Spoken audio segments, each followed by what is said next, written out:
ஆண்டவர் ஆசீர்வதிக்கிறார். பலவிதமான இருள் சூழ்ந்த பள்ளத்தாக்கில் ஐயோ நான் நடக்கிறேனே என்ன செய்வதென்று தெரியாமல் போராடக்கூடிய 34 குடும்பங்களோடு ஆண்டவர் இருப்பது மட்டுமல்லாமல் உங்களை கரம் பிடித்து வழிநடத்துவது மட்டுமல்லாமல் அவருடைய வாக்குறுதிகளை உங்கள் வாழ்வில் நிறைவேற்றக்கூடியவராய் அவர் இருக்கிறார். பிரெயின்ல மூளையில பாதிப்போடு இருக்கிற ஒருவர் உண்டு. ஆண்டவர் உங்களை தொட்டு சுகப்படுத்தி கொண்டிருக்கிறார். மருத்துவரால் கைவிடப்பட்ட ஒருவருக்காய் ஜெபிக்கிற உங்கள் ஜெபத்தை ஆண்டவர் ஆசீர்வதிக்கிறார். கடன் பாரத்தால் எழ முடியாதபடி போராடி கொண்டிருக்கிற 79 குடும்பங்களுக்கு ஆண்டவர் புதிய பாதைகளை திறந்து கொடுக்கிறார். நாதன் உங்கள் வழக்கை ஆண்டவர் பார்த்துக் கொள்வார். அவர் கரத்தில் ஒப்புக் கொடுங்கள். வலிகள் வேதனைகள் இருக்கும் இடத்தில் உங்கள் வழக்கரம் வைத்து ஜெபிப்பீர்களா? எங்கு வலி உண்டு, வேதனை உண்டு, ஒருவேளை உங்கள் வீட்டில் இருப்பவர்கள் இங்கே வர முடியாமல் இருப்பார்களோ அவர்களுக்கு பதிலாக நீங்கள் உங்கள் சரீரத்தில் கரமைத்து ஜெபியுங்கள். நற்கருணை நாதர், வாழுகிற தெய்வம், வாழ்வின் நிறைவை கொடுக்கிறவர். தேவரீர், உம்மை உடைத்து உடைபட்ட எங்கள் வாழ்வை சுகமாக்குகிறவரே, ஒவ்வொருவரையும் நீர் பெயர் பெயராய் ஆசீர்வதிப்பீராக. உச்சம் தலையிலிருந்து உள்ளங்கால் வரையிலும் எலும்புகள், நரம்புகள், இரத்த நாளங்கள், குழாய்கள், அணுக்கள் ஒவ்வொரு பகுதியிலும் தேவரீர் நீர் ஆசீர்வாதங்களால் மூடுவீராக. கரமைத்து ஜெபிக்கிற இடத்தில் உம் ஆணிபாய்ந்த கரம் தொட்டு சுகப்படுத்துவதாக.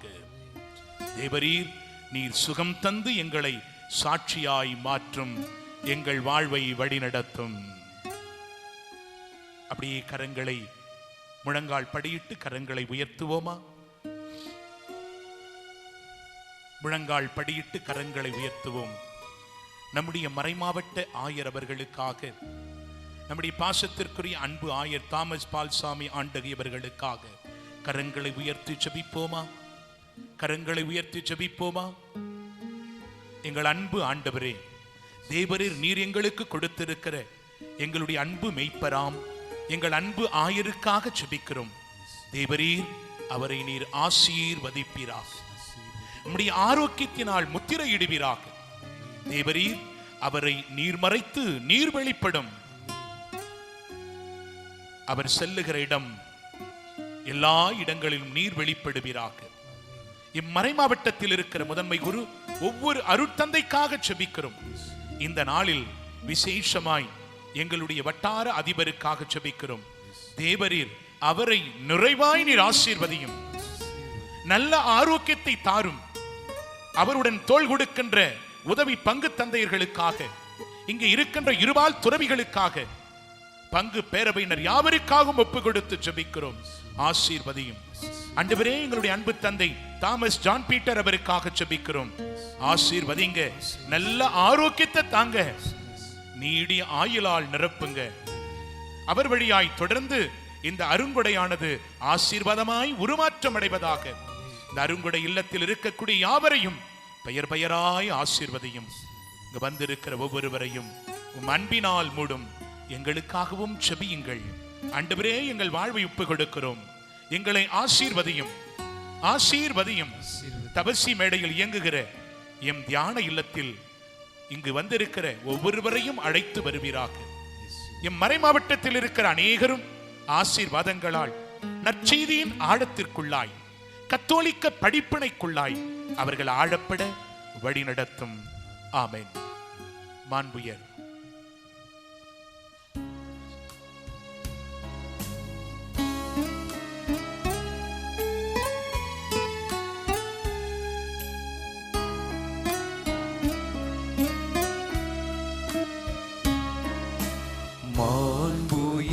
மாண்புயரிவருள் அனுமானத்தை தாழ்ந்து பணிந்து ஆராதிப்போம். பழைய நியம முறைகள் அனைத்தும் இனி மறைந்து முடிவு பெறுக. புதிய நியம முறைகள் வருக. புலன்களாலே இதனை அறிய இயலா குறையை நீக்க விசுவாசத்தின் உதவி பெருக.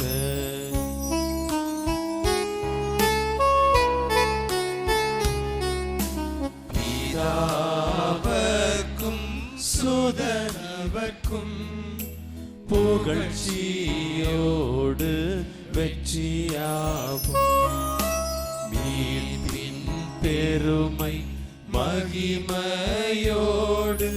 வலிமை வாழ்த்து யாவுமாக இருவரிடமாய் வருகின்றவரா தூய ஆவி ஆனவர்க்கும் அளவில்லாத சம புகழ்ச்சி என்றுமே உண்டாகுகளாமே.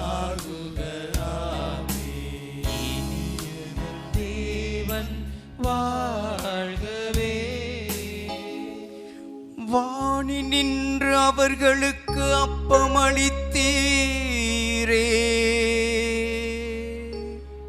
இனிமையெல்லாம் தன்னகத்தை கொண்ட அப்பம் இதுவே.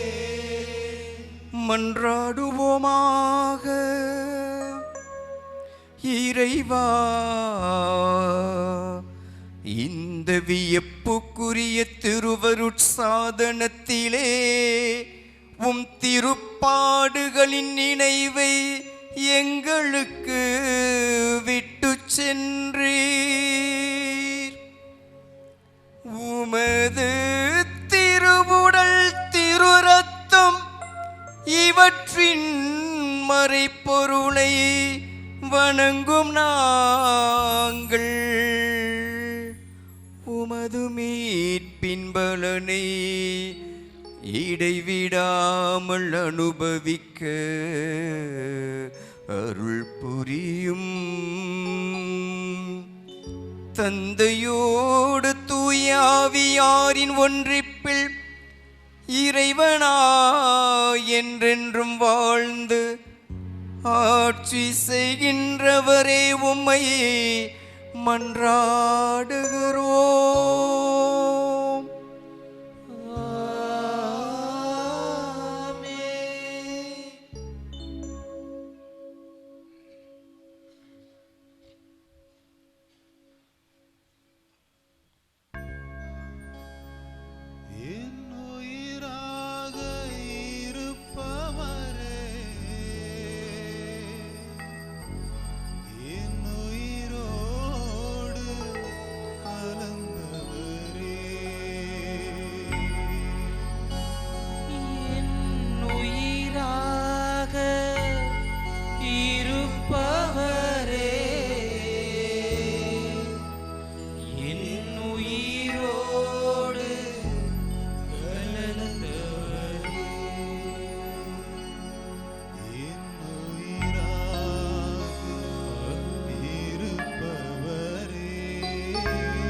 ஸ்துதிக்குரிய